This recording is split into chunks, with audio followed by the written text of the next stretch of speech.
अभी हाल ही में आपने सुना होगा कि सीमा हैदर बिना वीजा अवैध तरीके से भारत में घुस गई। लेकिन क्या आपको पता है कि आप बिना वीजा भी किसी देश की यात्रा कर सकते हैं और ये क्राइम नहीं माना जाएगा? नहीं पता तो हम बताते हैं कि ये कैसे संभव है।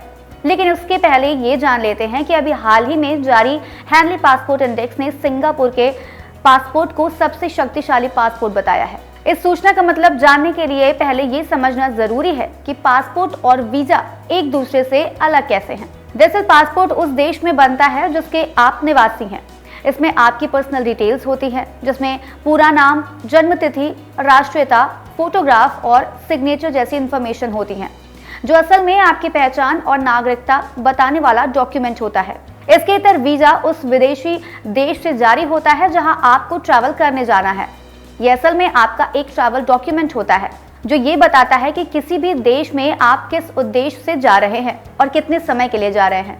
दरअसल इसी की बदौलत आपको किसी देश में जाने और रहने की अनुमति मिलती है।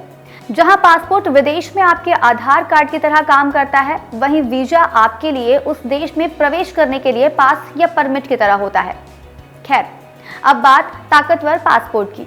दरअसल बीते 18 जुलाई को जारी हुए हैंडली पासपोर्ट इंडेक्स में सिंगापुर ने जापान को पछाड़कर सबसे ताकतवर पासपोर्ट में पहली रैंक हासिल की है, जबकि इस बार पिछले 5 सालों से पहले विजेता रहे जापान को तीसरी रैंक मिली है। इसके साथ ही जर्मनी, इटली और स्पेन का पासपोर्ट दुनिया का दूसरा सबसे शक्तिशाली पासपोर्ट माना गया है। इस इंडेक्स में भारत ने पिछले साल की तुलना में 5 स्थान के बढ़ोतरी के साथ रैंक 80 हासिल की है। टोगो और सेनेगल भी भारत के साथ इसी रैंक पर काबिज हैं। आइए पहले ये समझते हैं कि ताकतवर पासपोर्ट का क्या मतलब होता है। फिर हम ये जानेंगे कि पासपोर्ट की ताकत बढ़ाने में कौन से फैक्टर्स काम करते हैं। दरअसल इसका सीधा मतलब है कि बिना वीजा ज्यादा से ज्यादा कितने देश आपको अपने यहाँ एंट्री देते हैं, यानी बिना वीजा आप कितने देशों में जा सकते हैं। ये संख्या जितनी ज्यादा होगी, आपका पासपोर्ट उतना ही शक्तिशाली माना जाएगा। जैसे अभी के इंडेक्स के मुताबिक सिंगापुर के पासपोर्ट धारकों को 227 देशों में से 192 देशों में वीजा फ्री ट्रैवल करने की परमिशन है, जबकि सेकेंड रैंक वाले जर्मनी, इटली और स्पेन के पासपोर्ट धारकों को 190 देशों में और थर्ड रैंक वाले Japan, Australia, Finland, France, Luxembourg, दक्षिण कोरिया और स्वीडन के पासपोर्ट धारकों को 189 देशों में वीजा फ्री ट्रैवल करने की परमिशन है। अमेरिका 184 देशों की संख्या के साथ 8वीं रैंक पर काबिज है। अगर बात भारत की करें तो वर्तमान में हमारे देश को 57 देशों में वीजा मुक्त एंट्री है। अफगानिस्तान का पासपोर्ट इस इंडेक्स में लास्ट रैंक के साथ 27 देशों में वीजा फ्री एंट्री दिला सकता है।